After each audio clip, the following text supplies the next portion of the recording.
یہ وہ لوگ ہیں جنہوں نے آخرت کے بدلے دنیا کی زندگی خریدی، سو نہ تو ان سے عذاب ہی ہلکا کیا جائے گا اور نہ ان کو اور طرح کی مدد ملے گی۔ اور ہم نے موسیٰ کو کتاب عنایت کی اور ان کے پیچھے یکے بعد دیگرے پیغمبر بھیجتے رہے،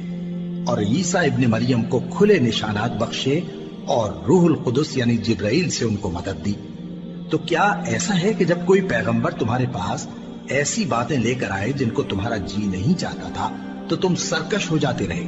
اور ایک گروہ انبیاء کو تو جھٹلاتے رہے اور ایک گروہ کو قتل کرتے رہے، اور کہتے ہیں ہمارے دلوں پر پردے ہیں؟ نہیں، بلکہ اللہ نے ان کے کفر کے سبب ان پر لعنت کر رکھی ہے،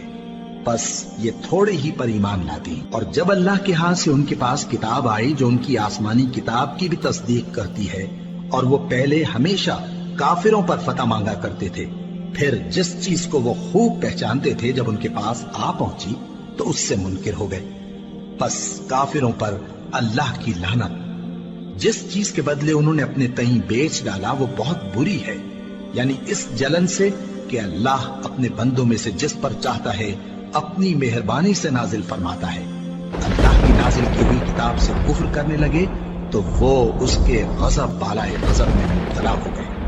اور کافروں کے لیے ذلیل کرنے والا عذاب ہے۔